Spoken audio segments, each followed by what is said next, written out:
Hello! Billy Manzano here sa The Round Ball. And yun nga, I want to talk about this one. Kasi marami nagtatanong sa akin and marami nga namumuna regarding do sa FIBA World Rankings. May epekto nga ba yan sa sa katayuan ng isang team? Actually, sa totoo lang, depende kung anong region ka. Depende yan kung anong region. And syempre, normally, ito lang naman yung natuklasan ko. Syempre, pagdating sa mga regions ng Asia, Africa, and Americas, mabibilang mo lang sa daliri kung sino yung mga dominant teams. Kasi, look at this. For example na lang sa Asia, syempre with our Gilas Pilipinas, number 38 sa buong mundo ang Gilas Pilipinas. Pero, ang tinalo lang naman nila ay number 78 na Chinese Taipei at number 119 na Hong Kong. Yung Hong Kong, tinambakan natin ng 30. Pagdating naman doon sa sa Chinese Taipei na kahit pa paano nagawa nilang almost i-upset ang New Zealand, we won by our astonishing 53-point win. Kumbaga, it shows na hindi natin sila ka-level. Tama yon kung tutusin. Ngayon, may mga nagsisend sa akin na yung US natalo ng Cuba, yung Poland natalo ng North Macedonia, yung Spain natalo sa Latvia and Belgium. Pero, yun nga, gusto nating i-scope yan. Okay, doon kasi sa Asia, Americas, and Africa, as I've said earlier, meron talagang mga mabibilang mo lang sa daliri ang mga powerhouse teams. Sa Africa, apat ang powerhouse teams ngayon. Egypt, Angola, then you have Ivory Coast, and syempre, isasabi natin sa eksena ang Cape Verde. O nasa yung mga tagulad ng Senegal, ng Tunisia, ng Nigeria. Well, alam mo sa Nigeria, nagkaroon nga ngayon ng problema regarding sa pera. Dahil yun nga, muntik na silang hindi makapag-send ng mga player nila. Pero, syempre, if you're talking about their FIBA World Rankings, Nigeria is number 37. Then you have Senegal is number 47. And then you have Tunisia who is number 36. Pero yun nga kasi, as of today, medyo nasa rebuilding mode pa yung tatlong bansa. At yun nga, as I've said, yung South Sudan, Cote d'Ivoire or Ivory Coast, Egypt, and Cape Verde, and malay natin in the future, Cameroon. Sila na yung sila na yung rising teams. Di natin alam for Cameroon ha. Di natin alam kasi syempre they will have their second OQT since 2012. Tapos, if you're talking about yun nga, apat lang talaga sa Africa. Now, going to the Americas, sa Americas kasi, the US team, ito lang masasabi natin eh. Bakit? Isipin mo sa Americas tournament, the US team are still the dominant team in that region. They won 7 gold medals. Pero some of the 7 gold medals na dyan, actually, believe it or not, sa 7 gold medals, yung iba dyan ay full force.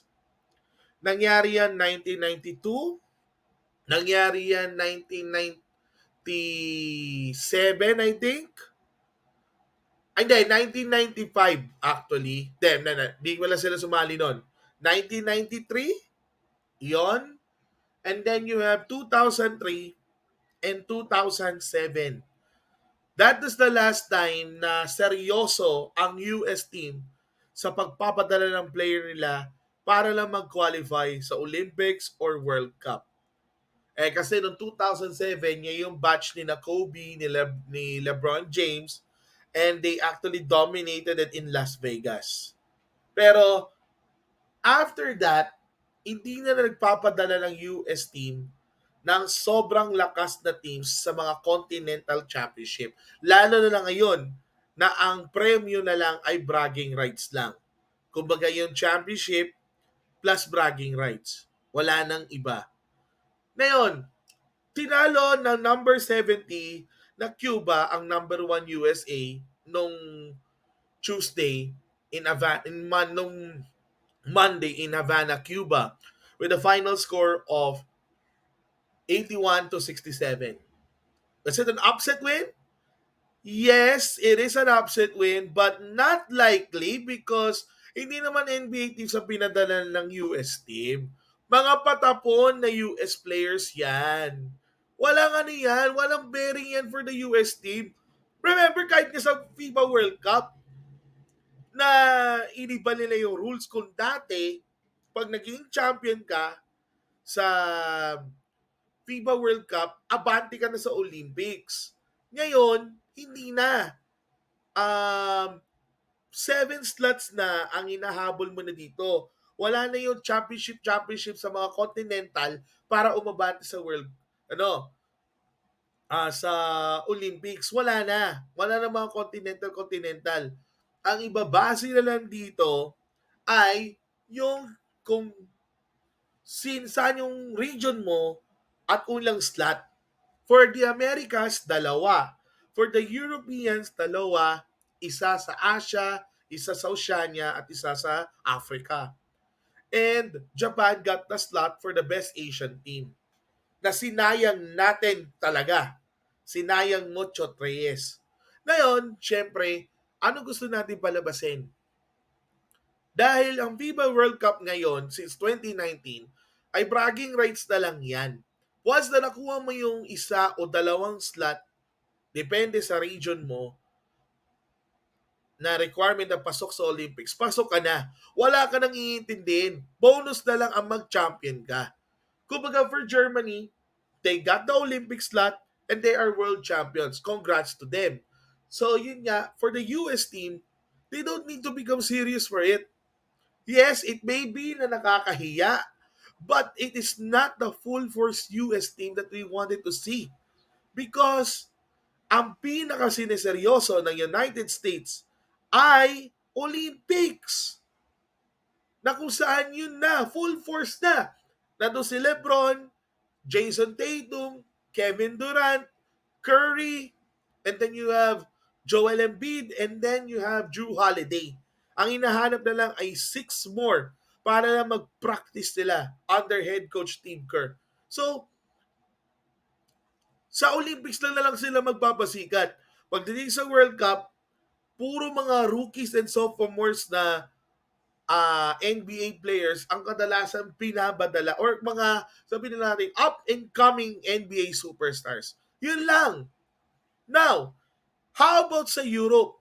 Ay ito sa Europe, yung dinala sa akin ng isang tao na na-upset ng Poland which is number 10 ang ng number 59 na Macedonia, na hindi nga Macedonia, it's North Macedonia.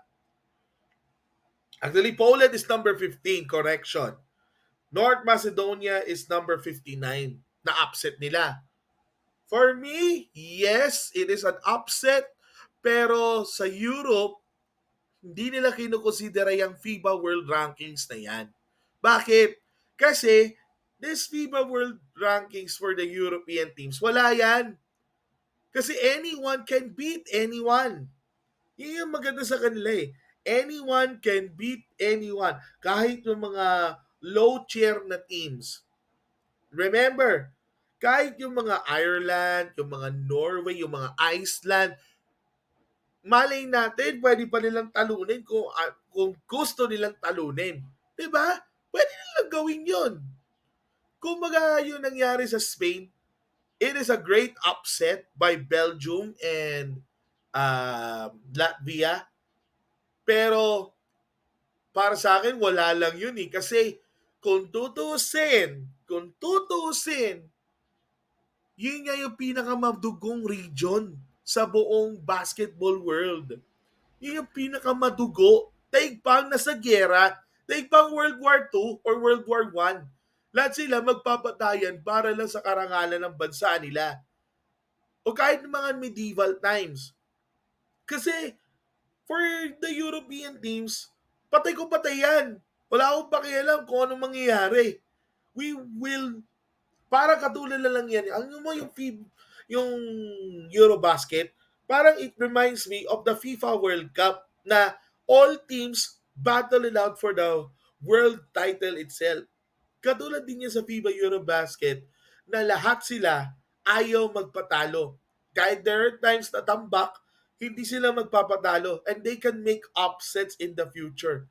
'Di ba? Yun yung maganda doon eh, kung tutusin. Kung tutusin, Iceland almost made it to the World Cup if not for the points differential. 'Di ba? Nalintikan sila ng Georgia. Nalintikan sila ng Georgia dahil sa lamang ng puntos. 'Di ba? So, yan nga, ito lang yung kabuuan natin for Asia, Africa, and Americas. Mahalaga pa rin yung FIBA World Rankings dahil syempre, nandyan yung level na competition for them. Kung maka-upset, that will be better. Yung ginawa ng Bahamas over Argentina, that is a big upset. That is a big achievement. Pero if you're talking about beating USA in a continental battle in the FIBA Americas, wala yan, no big deal yan for them. Pero sa Europe, it is just like war. It is just like a basketball version of World War II. All teams will fight until the final buzzer. Yun lang masasabi ko. So with that, thank you. And kahit pa paano meron kayong sabihin na lang natin, tingnan natin kung anong magiging reaction nila. So with that, thank you and good day sa inyong lahat. Bye-bye!